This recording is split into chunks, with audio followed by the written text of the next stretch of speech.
Hello বন্ধুরা, আপনারা দেখছেন কুন্ডু ট্রাভেলস। আমি সৌমেন আপনাদের সামনে নিয়ে চলে এসেছি আজকে এই সুন্দর ভিডিও। কুম্ভ মেলা 2025 মাত্র দুদিনে আপনারা কিভাবে ঘুরে আসতে পারেন।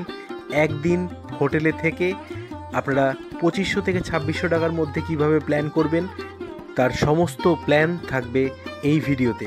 তার সাথে থাকবে যাতায়াত, থাকা এবং কোন ট্রেনে যাচ্ছি, কিভাবে আসছি, সমস্ত তথ্য আপনাদেরকে জানিয়ে দেব এই ভিডিওতে।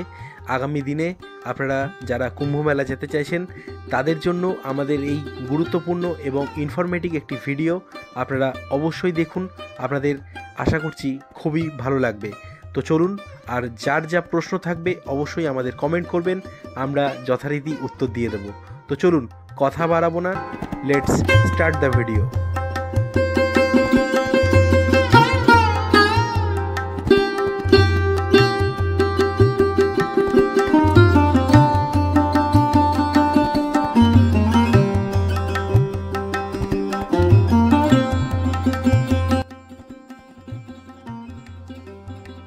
দাঁড়িয়ে রয়েছি এখন কলকাতা এক্সপ্রেস, ধরে নেব 10:45-এর প্রতাপ এক্সপ্রেস, যা আমাদেরকে পরের দিন সকালবেলা নামিয়ে দেবে 11:30টার সময় প্রয়াগরাজ জংশনে। এই যে আমরা ট্রেনে করে চলেছি, জাস্ট আপনাদেরকে দেখিয়ে যাচ্ছি। আমরা পরের দিন দেখুন প্রয়াগরাজে ঢুকে পড়লাম। প্রয়াগরাজ স্টেশন থেকে আমরা চলে যাব আমাদের হোটেলে। আমরা হোটেল নিয়েছিলাম স্টেশনের গায়েই, আর এই হচ্ছে প্রয়াগরাজ জংশনের বাইরেটা। এখান থেকে আমরা টোটো নিলাম, টোটো আমাদের 30 টাকা করে নিল আর আমাদের হোটেলে পৌঁছে দিল। আমাদের হোটেল হলো হোটেল RK, সেই নাম্বার আমি ডেসক্রিপশানে দিয়ে দিয়েছি। যদি আপনারা যেতে চান তাহলে অবশ্যই যোগাযোগ করতে পারেন। আর রুম ট্যারিফ যা রয়েছে আমি ডেসক্রিপশানে দিয়ে দিয়েছি, আপনারা যোগাযোগ করে নিতে পারেন। তো এই হলো হোটেল RK, খুব সুন্দর একটি সুন্দর মানের ছিমছাম হোটেল। আর এই যে ঘর দেখতে পাচ্ছেন, খুব সুন্দর ঘর, ডাবল বেডেড ঘর। আমাদের মোটামুটি 13 থেকে 1400 টাকার মধ্যেই লেগেছে। আর এখানে দেখুন 2খানা বেড রয়েছে, সঙ্গে এরকম বড় লন রয়েছে। আর তার সাথে ঘরের যে ডিজাইন এবং ঘরের যে সৌন্দর্য সেটা তো রয়েছেই। একদম পরিষ্কার পরিচ্ছন্ন টিপটপ একদম একটা সুন্দর রুম। আর তার সাথে এরকম সুন্দর বড় একটা বাথরুম, যেখানে ইন্ডিয়ান স্টাইল রয়েছে। আর তাছাড়া সব কিছু সুযোগ সুবিধা রয়েছে। তো আমরা ওখানে গিয়ে খাওয়া দাওয়া করলাম। দেখুন, খাওয়া দাওয়ার জন্য মোটামুটি আপনারা RKতেই পেয়ে যাবেন, RKতেই আপনারা খেতে পারেন। আপনারা এরকম ভেজ থালি 150 টাকার মধ্যে পেয়ে যাবেন। তো দুপুরবেলা খাওয়া দাওয়া করে আমরা কিন্তু চলে যাচ্ছি এখন প্রয়াগরাজের যে মেন কাজ কুম্ভ মেলার সঙ্গমের দিকে। তার জন্য যাওয়ার জন্য আমরা টোটো ধরলাম। টোটো আমাদের 50 টাকা করে নিচ্ছে আমাদের সেই জায়গায়, অর্থাৎ স্নানের জায়গায় পৌঁছানোর জন্য। তো চলুন, দেখতেই পাচ্ছেন অসাধারণ দৃশ্য, প্রচুর মানুষের ভিড়। আর এই তার সাথে সাথেই আমরাও চলেছি। এখন যেভাবে মানুষ দেখতে পাচ্ছেন আপনারা, যত মানুষ দেখতে পাচ্ছেন তার থেকে কয়েক গুণ বেশি মানুষ কিন্তু হয়ে যাচ্ছে প্রতিদিন। জাস্ট আমরা এখন আসাটা দেখাচ্ছি আপনাদেরকে। কিন্তু এই আপনারা যখন যাবেন, যখন মেন শাহী স্নানের যে সময়টা, এই যে এখন মাঘী পূর্ণিমার দিন, আজকে যেমন আপনারা ভিডিওটা দেখছেন, বা শিবরাত্রির দিন রয়েছে, তখন কিন্তু দারুণ মানুষের ভিড় হবে। আর আপনারা সবাই জানি যে কয়েকদিন ধরেই কিন্তু কুম্ভ মেলার মধ্যে বেশ কয়েকটি দুর্ঘটনা ঘটে গেছে। তো সবাইকে বলবো, যারা আসবেন তারা কিন্তু অবশ্যই সাবধানে আসবেন, কারণ সাবধানে না আসলে কিন্তু আপনাদের অনেক প্রবলেম ফেস করতে হতে পারে। তো আপনারা এগুলো মাথায় রাখবেন। আর দেখুন, আমরা এখন সঙ্গমের দিকে হেঁটে চলেছি। আর আরেকটা কিন্তু কথা বলে রাখি, কুম্ভ মেলায় আসলে কিন্তু আপনাদেরকে প্রচুর হাঁটতে হবে, সেইটা কিন্তু আপনারা মাথায় রাখবেন। তার কারণ হচ্ছে, আপনাদেরকে না হাঁটলে আপনারা কিন্তু ঠিক জায়গায় গিয়ে পৌঁছাতে পারবেন না। সেই জন্যই আমি বলছি, দেখুন আমরা দুপুরবেলা এসে খাওয়া দাওয়া করে স্নান টান সেরে আমরা চলে এসেছি কুম্ভ মেলায় এসে কিন্তু আমরা আবার স্নান করব, যেটা পূর্ণ স্নান। আমরা সেই স্নান করব সন্ধেবেলা। দেখুন, সন্ধে হতে চলেছে, আমরা স্নান করব। আর এখানে কিন্তু প্রচুর সিকিউরিটি রয়েছে। আর প্রচুর সিকিউরিটি থাকা সত্ত্বেও কিন্তু নানান ধরনের ঘটনা ঘটে যাচ্ছে। এই যে স্নানের দৃশ্য দেখতে পাচ্ছেন, কিছু দৃশ্য আমি আপনাদের সামনে তুলে ধরছি। তো এরকম সুন্দরভাবে মানুষ সঙ্গমে এসে স্নান করছেন। আর এই যে 144 বছর পর এই যে বিখ্যাত কুম্ভ মেলা হচ্ছে, তার কিন্তু মানে সাক্ষী হতে প্রচুর ভারতবর্ষের প্রচুর মানুষের ভিড়, মানে কোটি মানুষের ভিড় অলরেডি হয়ে গেছে বলা যায়। কোটি কোটি কোটি কোটি মানুষের ভিড় কিন্তু রয়েছে এখানে। আপনারা ফিজিক্যালি না আসলে কিন্তু এটা বুঝতে পারবেন না। আর দেখতেই পাচ্ছেন মেলার যে সৌন্দর্য, মেলাতে চারিদিকে যে এত সুন্দরভাবে লাইট দিয়ে সাজানো হয়েছে, আর তার সাথে সাথে মেলার মধ্যে কিন্তু নানান ধরনের নিয়মকানুন কিন্তু পালন করা হচ্ছে। কিন্তু তা সত্ত্বেও আমি বলছি বন্ধুরা, তা সত্ত্বেও কিন্তু বেশ কিছু জায়গায় খামতি থেকে যাচ্ছে। সেখানে আমরা বুঝতেই পারছি, আপনারাও এলে বুঝতে পারবেন যে অনেক সময় অনেক মানে প্রবলেমের মানে সৃষ্টি হয়ে যাচ্ছে, আপনারা দেখতে পাচ্ছি। তো সব মিলিয়ে মিশিয়েই কিন্তু আপনাকে আপনাদের নিজেদের সাবধানতা অবলম্বন করেই কিন্তু এই কুম্ভ মেলায় আসতে হবে। আর এই হচ্ছে, এটা হচ্ছে প্রয়াগরাজের যে ফোর্ট, সেটা আপনাদেরকে জাস্ট একটা ঝলক দেখালাম। দেখুন, স্নান সেরে এসে আমরা একটু চা পান করব। চা পান করে আমরা এখানে কিন্তু নানান ধরনের মন্দির রয়েছে।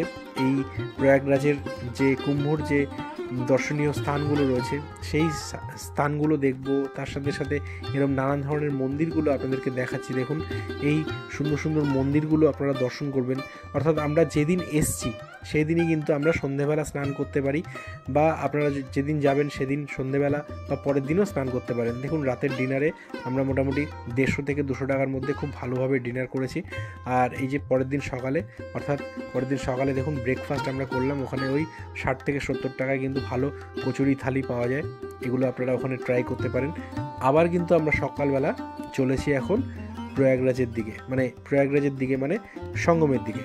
এই যে সঙ্গমের দিকে আমরা চলে এসেছি দিনের বেলা বা দিনের আলোতে। দেখুন, আর জ্যাম কিন্তু প্রচুর রয়েছে। দেখুন, চারিদিকেই কিন্তু জ্যাম, এদিকে গাড়ি ওদিকে গাড়ি, তার মাঝখান দিয়ে মানুষ। দেখুন, গাড়ি একটা বন্ধ হয়ে গেছে, গাড়িকে ঠেলতে হচ্ছে। এরকম নানান ধরনের প্রবলেম হচ্ছে। তার কারণ হচ্ছে একটাই, মানুষের ভিড় কিন্তু প্রচুর প্রচুর মানুষের ভিড়, জাস্ট প্রচুর মানুষের ভিড়। তার মধ্যে যেদিন যেদিন শাহী স্নান রয়েছে, সেই শাহী স্নানের দিনগুলোতে কিন্তু প্রচুর ভিড়। আর এরকম নানান ধরনের মেলার সামগ্রী কিন্তু বসেছে। তার সাথে দেখুন রাম মন্দির দেখতে পাচ্ছেন, রাম মন্দিরের আদলে কিন্তু এখানে তৈরি করা হয়েছে এরকম জিনিসপত্র। তো দারুণ সুন্দর, মানে যেরকম লাগবে আপনার সেরকম, কিন্তু আপনাদেরকে সাবধানতা কিন্তু অবশ্যই অবলম্বন করতে হবে। তার কারণ আমরা একটাই কথা বলবো, আপনারা জানেন যে কদিন আগেই কিন্তু এই কুম্ভ মেলাতে পদপিষ্ট হয়ে বেশ কিছু মানুষ মারা গেছেন। তাছাড়া আগুন লেগে গেছিলো, 2-3 বার আগুন লেগেছে। তাছাড়া নানান ধরনের ছোট ছোট মানে প্রবলেম কিন্তু থাকছে। তা সত্ত্বেও মানুষের ভিড় এত রয়েছে, মানুষ এত মানে ভক্তি ভরে এই দিনগুলোকে গ্রহণ করছেন, এই শাহী স্নানের দিনগুলোকে মানুষ গ্রহণ করছেন। তো সেই জন্যই কিন্তু আপনাদেরকে গেলেও কিন্তু আপনাদেরকে একটা সুন্দরভাবে নিজেদের সাবধানতা অবলম্বন করতে হবে। আর এই যে দেখুন, বাসে করে প্রচুর মানুষ আসছেন এখানে। বাসের থেকে বাইরে বেরিয়েই কিন্তু এই যে মানে বাইরেই রান্না হচ্ছে, রান্না হয়ে মানুষ আসছেন বাসে করে, আর স্নান করছেন, স্নান করে আবার বাসে উঠে বাড়ি চলে যাচ্ছেন। মানে এরকমভাবেও মানুষ কিন্তু আসছেন, মানে হোটেল নিচ্ছেন না তারা। তো এরকম নানান ধরনের কিন্তু মানে নানান ধরনের ভাবে আর কি মানুষ কিন্তু আসছেন এবং এসে স্নান করছেন, এই মহাকুম্ভ মেলার কিন্তু পূর্ণ লাভ করছেন। তো এই যে নানান ধরনের পুল রয়েছে, সেই পুলগুলোকে পার করে করে আমরা যাচ্ছি। এবং দেখুন, টেন্টের ব্যবস্থা রয়েছে প্রচুর। আমি জাস্ট কয়েকটা দেখালাম আপনাদেরকে। এরকম প্রচুর টেন্ট পাবেন, প্রচুর টেন্ট, যেখানে কিন্তু থাকা মানে কিছু কিছু জায়গায় কিছু পয়সা লাগছে, আবার কিছু কিছু জায়গায় ফ্রিতেও থাকা যাচ্ছে। কিন্তু আগে থেকে বুক করতে হচ্ছে, বা আগে থেকে টেন্ট আপনাদেরকে জানান, মানে টেন্টের যারা টেন্টের যে সংস্থাগুলো রয়েছে, যেমন ভারত সেবাশ্রম রয়েছে, রামকৃষ্ণ মিশন রয়েছে, তাদের মাধ্যমে কিন্তু আপনাদেরকে যোগাযোগ আগে থেকে তৈরি করে তবেই কিন্তু টেন্ট পাওয়া যাচ্ছে। তো এখানে এই যে দেখুন, প্রসাদ হিসাবে কিন্তু নানা ধরনের জিনিস, অর্থাৎ মুড়ি, চিড়ে, তিলকুট, এই ধরনের কিন্তু প্রসাদ রয়েছে এই কুম্ভ মেলাতে। আর কুম্ভ মেলার সামনেই মানে কুম্ভ মেলাটা যেহেতু অনেক বড়, চারিদিকে কিন্তু মন্দিরে ঘেরা। আর এই যে কাতারে কাতারে মানুষ দেখতে পাচ্ছেন, কাতারে কাতারে মানুষ কিন্তু এখানে এসে ভিড় করছে। আমরা কিন্তু আজকে দুপুরেরই ট্রেন ধরবো, অর্থাৎ আমরা জাস্ট একটা রাত কিন্তু হোটেলে কাটালাম। আজকে দুপুরের ট্রেন ধরবো, ট্রেন ধরে আমরা কিন্তু বাড়ি চলে যাব। আর আমাদের ট্রেন কিন্তু রয়েছে 3:45-এর বিভূতিতে আমরা মানে এসছিলাম সুন্দরভাবে, যেরকম রিজার্ভেশন করে আসে, কিন্তু আমরা রিজার্ভেশনের টিকিট লাস্টে পাইনি, সেই জন্য আমরা কিন্তু জেনারেলে করে কিন্তু বিভূতিতে করে আমরা বাড়ি যাব। সেই দৃশ্য আপনাদেরকে দেখাবো। আর এখানে এরকম মানে টয়লেট রয়েছে নানান ধরনের, মানে অস্থায়ী টয়লেট, এগুলোকে আবার সরিয়ে নেওয়া হবে মেলার পরে, বোঝাই যাচ্ছে। তো এই যে এখন গঙ্গার দৃশ্য দেখাচ্ছি বা সঙ্গমের দৃশ্য দেখুন। কিছু মানুষ রয়েছেন যারা কিন্তু এখানে এই যে নৌকা বিহার করছেন। এখানে নৌকা বিহার করার জন্য কিন্তু আপনাদের 300-400 টাকা লেগে যেতে পারে। তো দারুণভাবে সুন্দরভাবে মানুষ যেমন এনজয় করছেন, তার সাথে সাথে মানুষ স্নান করছেন। এই যে দেখুন স্নানের দৃশ্য দিনের বেলা। আমরা চাইলে মানে আপনারা চাইলে এরকম দিনের বেলা স্নান করে তারপরেও কিন্তু ট্রেন ধরে বাড়ি চলে যেতে পারেন। মানে আপনাদের কাছে 2 দিন স্নানের অপশান থাকছে। আমরা যেভাবে আপনাদেরকে প্ল্যানটা করে দিলাম যে আপনারা যেদিন এলেন সেদিন সন্ধ্যেবেলা বা সেদিন দুপুরবেলাও থাকছে, তারপরে পরের দিন কিন্তু আপনারা স্নান করতে পারেন, সেই অপশানও কিন্তু আপনাদের কাছে থাকছে। মানে স্নান করে আপনারা ট্রেন ধরলেন, সেটাও কিন্তু অপশান থাকছে। তাহলে কিন্তু আপনারা খুব কম খরচে, খুব অল্প খরচে আপনারা ঘুরে আসতে পারবেন।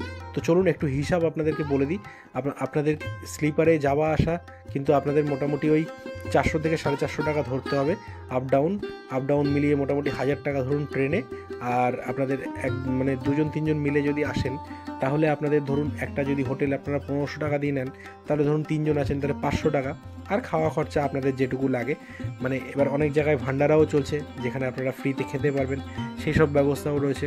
তো সব মিলিয়ে মিশিয়ে মোটামুটি কিন্তু ওদিকে যাওয়া আসা 1000 টাকা, আর এদিকে ধরুন 500 টাকা, 1500 টাকা, আর সব মিলিয়ে টোটো ভাড়া নিয়ে মোটামুটি 2500 টাকায় কিন্তু আপনাদের একটা সুন্দর ট্যুর প্ল্যান হয়ে যেতে পারে। তো এটা আমি আপনাদেরকে সুন্দরভাবে মানে একটা প্ল্যান করে দিলাম। আপনারা এবার কিভাবে আসবেন না আসবেন সেটা আপনারা অবশ্যই আপনাদের নিজেদের মতন করে প্ল্যান করুন। এই যে আমরা নর্মাল টিকিট কেটেছি, এখানে 90 টাকা করে টিকিট নিয়েছে। আমরা প্রয়াগরাজ থেকে জাস্ট হাওড়া চলে যাব এই বিভূতি এক্সপ্রেসে। আর এই বিভূতি এক্সপ্রেস কিন্তু ছাড়ে 3:45-এ প্রয়াগরাজ থেকে। তো সুন্দরভাবে আমরা দেখুন এই যে উঠে গিয়ে আমরা চলে যাচ্ছি আমাদের বাড়ির উদ্দেশ্যে। তো এই ভিডিও আপনাদের কেমন লাগলো অবশ্যই জানাবেন। অবশ্যই একটি ভিডিওটাকে লাইক করবেন, কারণ এই ধরনের নানান ইনফরমেটিভ ভিডিও নিয়ে আমরা প্রতিনিয়ত আপনাদের সামনে আসছি এবং আপনাদের সামনে তুলে ধরছি নানান ধরনের ইনফরমেশন। তো এইগুলো যদি আপনাদের ভালো লাগে তো অবশ্যই একটি লাইক করবেন, আর কমেন্ট করে অবশ্যই জানাবেন যে কোথায় আমাদের ভুল হচ্ছে বা কোথায় আপনারা কোন জিনিসটা জানতে চান, কোন জিনিসটা আপনাদেরকে জানালে আমরা উপকৃত হব, আপনারা উপকৃত হবেন। তো সেগুলো অবশ্যই কমেন্ট করে জানাবেন, তাহলে আমাদের সুবিধা হবে। তো বন্ধুরা, এই যে আমরা এখন বাড়ির পথে চলেছি, আর আমরা জেনারেলে চলেছি। জেনারেলে কিন্তু বেশ ভিড় ছিল, তাও কিন্তু জেনারেলে চড়ার অভিজ্ঞতা আমাদের এরকম অনেক রয়েছে। আমরা এরকম অনেক বাড়ি এরকম জেনারেলে অনেক দূরে সফর করেছি, তাই আমাদের সেরকম একটা অসুবিধা হয়নি। কিন্তু ট্রেনের টিকিট পাওয়া এখন খুবই মুশকিলের ব্যাপার এই প্রয়াগরাজের, বিশেষ করে স্থায়ী স্নানের দিনগুলোতে। তো যাই হোক, সব মিলিয়ে মিশিয়ে কিন্তু আপনারা একটু প্ল্যান করেই আসবেন। দেখুন আমরা মোটামুটি এগিয়ে চলেছি আমাদের বাড়ির উদ্দেশ্যে। তো এই ভিডিও আমরা এখানেই শেষ করছি। দেখা হবে আবার পরের ভিডিওতে।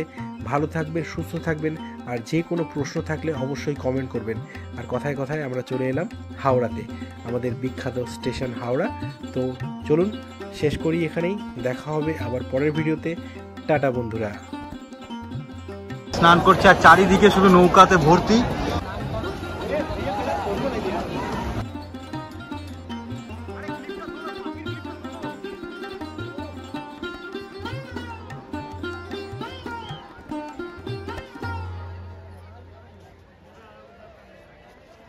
এইটাই দেখ।